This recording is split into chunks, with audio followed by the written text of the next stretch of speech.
Hi friends, Chaitra locks and ಕಿಚನ್ಗೆ ಎಲ್ರಿಗೂ ಸ್ವಾಗತ. ಇವತ್ತು ಸೋರೆಕಾಯಿ ಹಲ್ವಾ ಮಾಡೋಣ. ಹೇಗೆ ಮಾಡೋದು ಅಂತ ತೋರಿಸ್ತೀನಿ. ಮೊದಲಿಗೆ ನಾವು ಇದನ್ನು ಕ್ಲೀನಾಗಿ ವಾಶ್ ಮಾಡ್ಕೋಬೇಕು. ನಾನಿಲ್ಲಿ ವಾಶ್ ಮಾಡ್ಕೊಂಡು ಇಟ್ಕೊಂಡಿದ್ದೀನಿ. ಇದಿವಾಗ ಸಿಪ್ಪೆ ಎಲ್ಲ ತಕ್ಕೊಳ್ಳೋಣ. ಕಟ್ ಮಾಡಿ ಸಿಪ್ಪೆ ಎಲ್ಲ ತಕ್ಕೊಳ್ಳೋಣ. ಇವಾಗ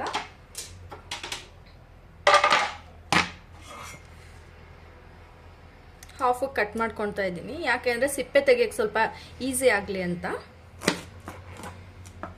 ನೋಡಿ, ಈ ಥರ 2 ಹೋಲ್ ಮಾಡ್ಕೊಳ್ಳಿ. ಇವಾಗ ಸಿಪ್ಪೆ ತೆಗಿಯೋಕ್ಕೆ ಈಸಿ ಆಗುತ್ತೆ ನಿಮಗೆ. ನೋಡಿ, ಈ ಥರ ನೀಟಾಗಿ ಸಿಪ್ಪೆ ಬರುತ್ತೆ. ಈ ಥರ ಇವಾಗ ವಾಶ್ ಮಾಡಿ ತಗೊಂಡಿದ್ದೀನಿ. ಇದ್ರ ಮಧ್ಯದಲ್ಲಿ ಇರುತ್ತಲ್ಲ ತಿರುಳು, ಅದನ್ನು ನಾವು ಇವಾಗ ತೆಗಿಬೇಕಾಗುತ್ತೆ. ಪೀಸ್ ಮಾಡ್ಕೊಳ್ಳಿ.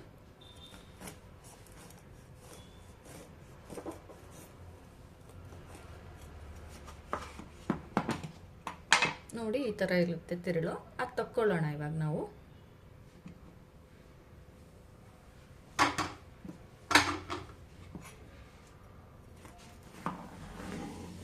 ನೋಡಿ, ಈ ಥರ ಮಾಡಿಕೊಂಡು ಎಷ್ಟು ಚೆನ್ನಾಗಿ ಕಾಣ್ತಿದೆ ಅಲ್ವಾ? ಈ ತಿರುಳನ್ನ ನೀವು ವೇಸ್ಟ್ ಮಾಡಬೇಡಿ. ಜ್ಯೂಸ್ ಮಾಡಿಕೊಂಡು ಇದನ್ನು ಯೂಸ್ ಮಾಡ್ಬೋದು.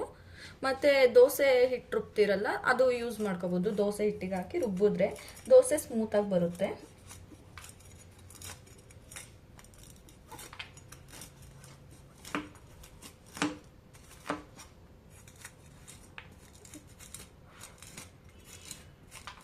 ಬೀಜ ಇದೆ ಸ್ವಲ್ಪ, ನೋಡಿ ಈ ಥರ ಮಾಡ್ಕೊಳ್ಳಿ. ಈ ಥರ ಕ್ಲೀನಾಗಿ ಬೀಜ ತಕ್ಕೊಬಿಡೋಣ ಇದನ್ನು.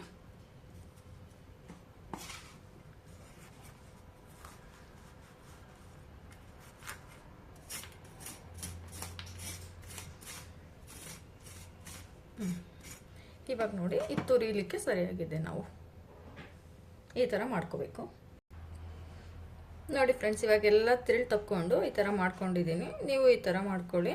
ಇವಾಗ ಇದನ್ನು ತುರ್ಕೊಳ್ಳೋಣ. ನೋಡಿ, ಇವಾಗ ನಾನು ಇದನ್ನು ತುರ್ಕೊತಾ ಇದ್ದೀನಿ.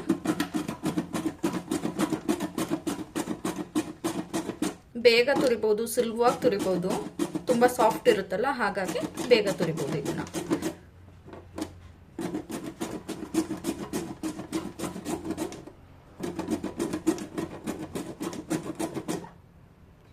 ಫ್ರೆಂಡ್ಸ್, ನೋಡಿ ಈ ಥರ ತುರ್ಕೊಬೇಕು. ನಾನಿಲ್ಲಿ 1.5 ಕಪ್ ಆಗೋಷ್ಟು ತುರ್ಕೊಂಡಿದ್ದೀನಿ. ನೋಡಿ ಎಷ್ಟು ಚೆನ್ನಾಗಿದೆ ಸಾಫ್ಟಾಗಿ. ಸ್ಟವ್ ಹಚ್ಕೊಂಡಾಯ್ತು. ಇವಾಗ ಬಾಣಲಿ ಇಟ್ಕೊಳ್ಳೋಣ. ಸ್ವಲ್ಪ ಬಿಸಿ ಆಗಲಿ ಬಾಣಲಿ.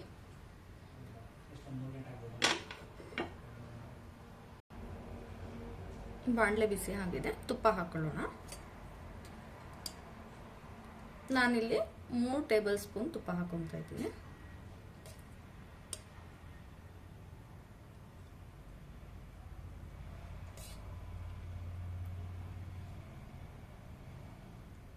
ತುಪ್ಪ ಚೆನ್ನಾಗಿ ಬಿಸಿ ಆಗಲಿ. ತುಪ್ಪ ಎಲ್ಲ ಕರಗಿದೆ. ಇವಾಗ ತುರಿದಿಟ್ಕೊಂಡಿರೋಂತಹ ಸೋರೆಕಾಯಿ ಹಾಕೋಣ.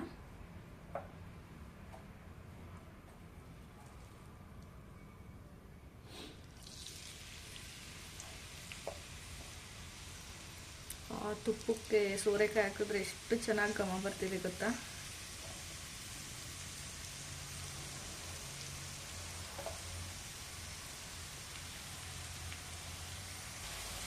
ಇವಾಗ ಒಂದ್ಸಲ ಮೇಲೆ ಕರಿದೆ ಮಾಡಿ. ಸ್ವಲ್ಪ ತುಪ್ಪದಲ್ಲಿ ಚೆನ್ನಾಗಿ ಫ್ರೈ ಆಗಬೇಕಿದು. ಟ್ರಾನ್ಸ್ಪರೆಂಟ್ ಆಗುತ್ತೆ ಇದು ಫುಲ್ಲು ತುಪ್ಪದಲ್ಲಿ ಫ್ರೈ ಆದಮೇಲೆ.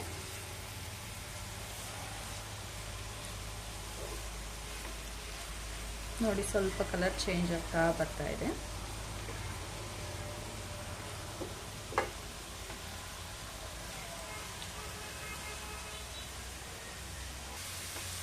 ಮಧ್ಯದಲ್ಲಿ ಈ ಥರ ಕೈ ಆಡಿಸ್ಕೊತಾ ಇರೋಣ.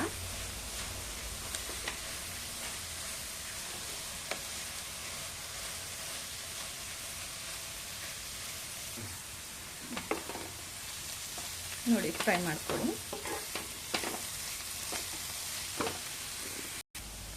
ಆಲ್ಮೋಸ್ಟ್ ಫ್ರೈ ಆಗಿದೆ. ಇವಾಗ ನಾನಿಲ್ಲಿ 1/2 ಕಪ್ ಮಿಲ್ಕ್ ಹಾಕ್ತಾ ಇದ್ದೀನಿ.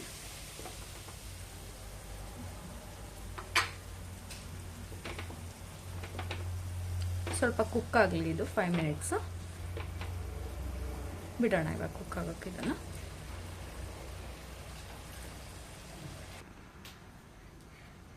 ಇವಾಗ ಆಲ್ಮೋಸ್ಟ್ ಹಾಲೆಲ್ಲ ಕುಕ್ ಆಗಿದೆ ನೋಡಿ, ಹೀರ್ಕೊಂಡಿದೆ.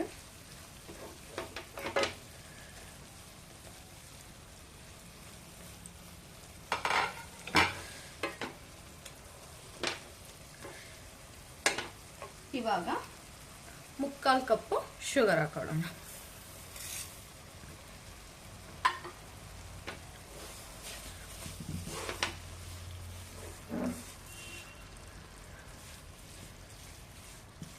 ಒಂದೂವರೆ ಕಪ್ಪು ಸೋರೆಕಾಯಿಗೆ 3/4 ಕಪ್ಪು ಸಕ್ಕರೆ ಹಾಕೊಂಡಿದ್ದೀನಿ, 1/2 ಕಪ್ಪು ಮಿಲ್ಕ್ ಹಾಕೊಂಡಿದ್ದೀನಿ.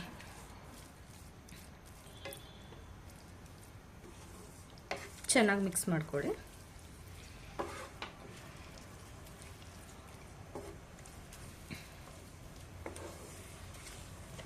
ನೋಡಿ ಎಷ್ಟು ಚೆನ್ನಾಗಿ ಕಾಣ್ತಾ ಇದೆ, ನೋಡ್ತಾ ಇದ್ರೇನೆ ತಿನ್ಬೇಕು ಅನ್ನಿಸ್ತಾ ಇದೆ.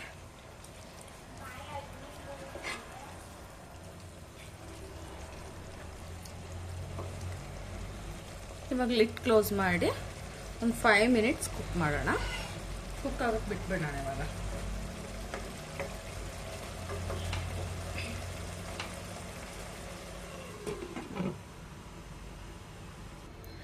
ನೋಡೋಣ ಬನ್ನಿ ಇವಾಗ ಹೇಗಾಗಿದೆ ಅಂತ. ಆಲ್ಮೋಸ್ಟ್ ಕುಕ್ ಆಗಿದೆ. ಇನ್ನೊಂದು 2 ಇಂದ 3 ಮಿನಿಟ್ಸ್ ಕುಕ್ ಆಗಿಬಿಡುತ್ತೆ.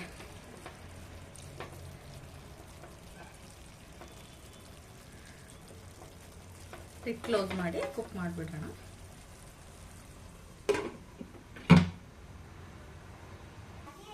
ಫ್ರೆಂಡ್ಸ್ ಬನ್ನಿ ನೋಡೋಣ ಇವಾಗ ಕುಕ್ ಆಗಿದೆ ಹೇಗೆ ಅಂತ. ಸಖತ್ತಾಗಿ ಕುಕ್ ಆಗಿದೆ ನೋಡಿ, ಸುತ್ತ ಆಯಿಲ್ ಬಿಟ್ಕೊಂಡಿದೆ, ಟ್ರಾನ್ಸ್ಪರೆಂಟ್ ಕೂಡ ಆಗಿದೆ, ಚೆನ್ನಾಗಿ ಕುಕ್ ಆಗಿದೆ.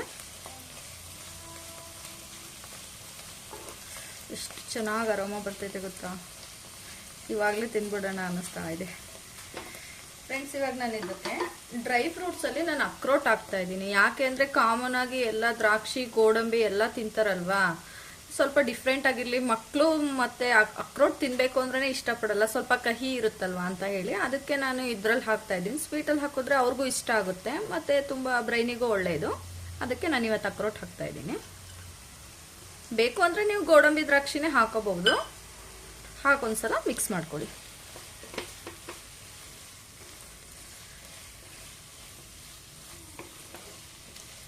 ನಾನೇನದನ್ನು ತುಪ್ಪದಲ್ಲಿ ಹುರಿಯೋಕೆ ಹೋಗಿಲ್ಲ, ಡೈರೆಕ್ಟ್ ಹಾಗೆ ಹಾಕೊಂಡಿದ್ದೀನಿ.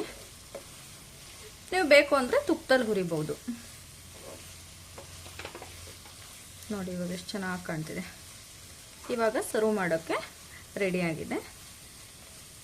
ಸ್ಟವ್ ಆಫ್ ಮಾಡ್ಕೊಳ್ಳೋಣ. ಇವಾಗ ಸರ್ವ್ ಮಾಡ್ಕೊಳ್ಳೋಣ ಬೌಲ್ಗೆ.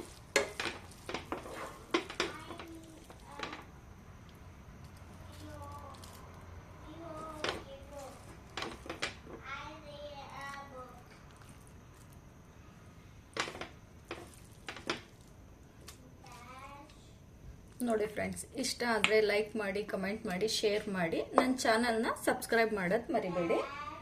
ಬೇಕು ಅಂದರೆ ಮೇಲ್ಗಡೆ ಸ್ವಲ್ಪ ಡೆಕೋರೇಟಿವ್ಗೆ ಈಗ ಹಾಕೊಳ್ಳಿ, ಚೆನ್ನಾಗಿರುತ್ತೆ.